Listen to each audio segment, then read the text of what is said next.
السلام علیکم ویئرس. آج ہم بات کریں گے پاکستان میں ڈیورسز کی بڑھتی ہوئی شرح کے اوپر.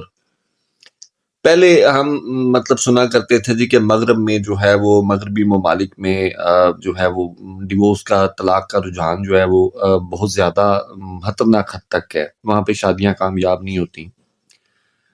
لیکن اب آہستہ آہستہ اگر ہم لوگ ہر ضلع سے یا ہر صوبے سے ریکارڈز اٹھا کے دیکھیں پچھلے 5 سے 8 سال میں، تو اس میں سگنیفیکنٹ جو ہے وہ اضافہ ہوا ہے ڈیورسز کی شرح میں.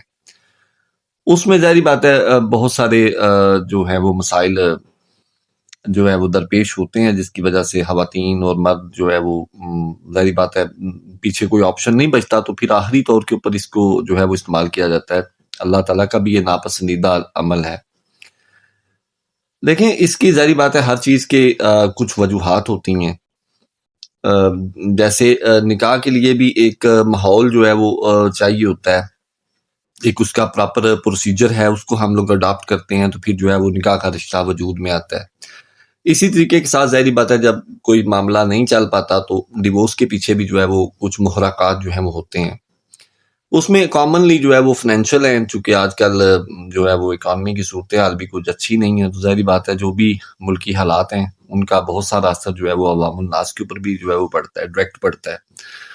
تو اس میں فائنینشیل ایشوز بھی جو ہیں وہ ہیں. اس کے علاوہ فیملی میں جو فیملی کی میرجز میں جو ڈیورسز ہوتی ہیں اس میں بہت زیادہ عنصر جو ہے وہ جیلسیز کا ہوتا ہے کہ دوسرے لوگ اس معاملے کو نہیں چلنے دیتے.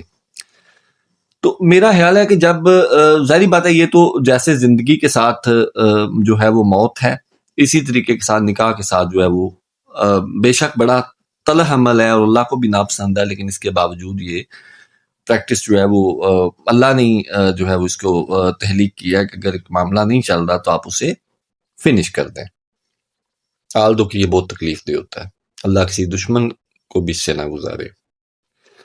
تو اب دوستو کرنے کی بات یہ ہے کہ جب ظاہری بات ہے یہ رشتہ تحلیق ہو جاتا ہے، وجود میں آ جاتا ہے، اس کے بعد مسائل جو ہیں وہ جنم لیتے ہیں. اس میں فائنینشیل مسائل بھی ہیں، اس میں فیملی جیلسیز بھی ہیں، اس میں جوائنٹ فیملی سسٹم بھی ہے، اس میں بہت ساری جو ہیں وہ چیزیں ہیں.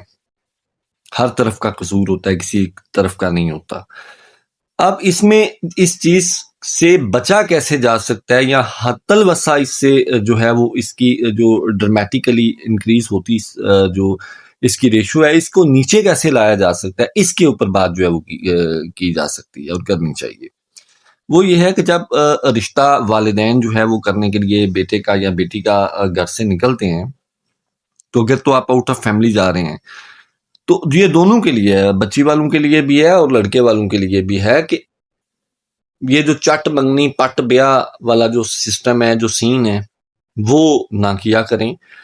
رشتوں کو تھوڑا سا ٹائم دیا کریں، چونکہ یہ ایک بہت بڑا ڈیسیژن ہوتا ہے. اور جب یہ ظاہری بات ہے یہ جب کام ہو جاتا ہے، نکاح جو ہے وہ ہو جاتا ہے، تو اس کے بعد دیر از نو پوائنٹ آف ریٹرن.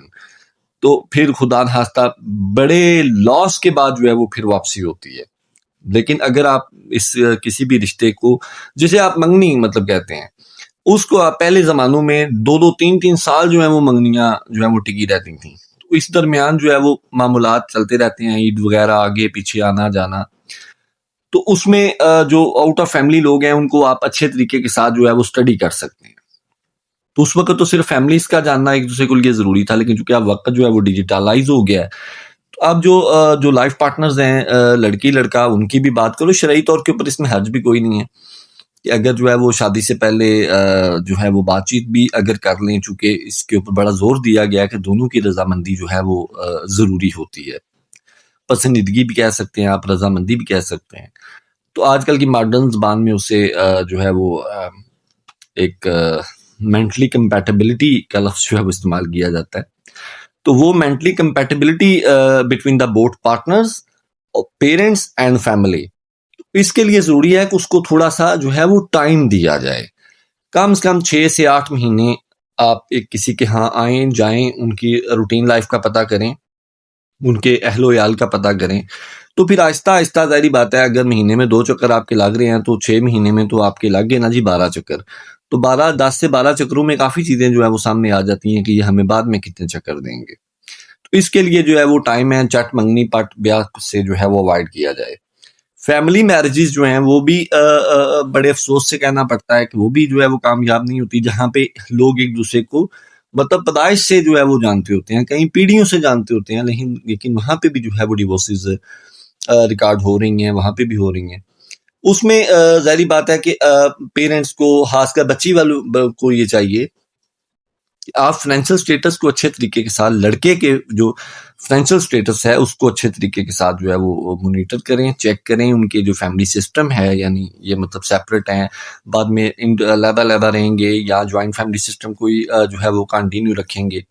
اس لڑکے کی ایجوکیشن کیا ہے, اس کے عادت و اطوار کیا ہیں, اس کے دوست احباب کیا کرتے ہیں, اور پھر وہاں پہ دوبارہ دونوں پارٹنرز یعنی لڑکی کی انڈرسٹینڈنگ بھی جو ہے وہ ضروری ہے. تو یہ جو لحاظ میں آ کے یا بچپن میں طے کر دیا گیا ہے یا فلانا میرے پاس آ گیا ہے تو اب مجھے اس سے اٹھانا مشکل ہو گیا ہے, اس طرح کی چیزیں جو ہیں وہ, اس طرح کی حماقتیں جو ہماری ہیں وہ پھر اس طرح کے بڑے میجر واقعات جو ہیں وہ وجود میں آتے ہیں. تو اگر تو ظاہری بات ہے بچی مطلب اولاد سے پہلے اگر خدا نخواستہ یہ حادثہ کسی کے ساتھ پیش آتا ہے تو صرف 2 زندگیاں اس سے متاثر ہوتی ہیں, اور پھر ظاہری بات ہے بچے سے پہلے اگر یہ حادثہ کسی کے ساتھ ہو جاتا ہے تو 99.9% لوگ جو ہیں وہ زندگی میں موو آن کر جاتے ہیں, اور کر جانا چاہیے. لیکن جن کیسز میں بچے جو ہیں وہ پیدا ہو جاتے ہیں, بچی ہے یا بچہ ہے, تو وہاں پہ جو ہے وہ معاملات پھر تیسری مطلب 3rd جنریشن, نیکسٹ جنریشن جو ہے اس سے متاثر ہوتی ہے. ان بچوں کے پلے بیچاروں کے کچھ نہیں رہتا, نہ وہ ددیال کے, نہ وہ ننیال کے, نہ وہ ماں کے, نہ وہ باپ کے. تو ہمارے ہاں تو ظاہری بات ہے جن ملکوں میں جو ہے بہت زیادہ ویلفیئر سٹیٹس ہیں ان میں بھی یہ مسائل ہیں. تو یہ پھر جو بروکن فیملیز کے بچے ہیں, یہ اگر باہر کے ملکوں میں سفر کرتے ہیں, وہاں اگر سفر کرتے ہیں تو یہاں آپ اندازہ کر لیں کہ وہ کتنا سفر کرتے ہیں. اس وجہ سے یہ چھوٹی چھوٹی حماقتیں کرنے سے جو ہے ہوتا وہی ہے جو اللہ کو منظور ہوتا ہے, جو انسان کی تقدیر میں لکھ چکا جاتا ہے. لیکن اللہ تعالیٰ کا بھی حکم ہے کہ بہت زیادہ احتیاط کے ساتھ اپنے معاملات کو جو ہے وہ چلائیں. جتنی اللہ نے انسان کو عقل دیا کم سے کم اسے ضرور جو ہے وہ استعمال کرنا چاہیے, تاکہ ہم لوگ اس طرح کے حادثات سے بچیں, خود بھی بچیں اور آئندہ آنے والی نسلوں کو بھی جو ہے وہ بچائیں. اللہ پاک سب کو اپنے حصہ ایمان میں رکھیں. یہ آج کا چھوٹا سا میرا جو ہے وہ میسیج تھا. امید ہے آپ لوگوں کو ویڈیو پسند آئی ہوگی. اللہ حافظ.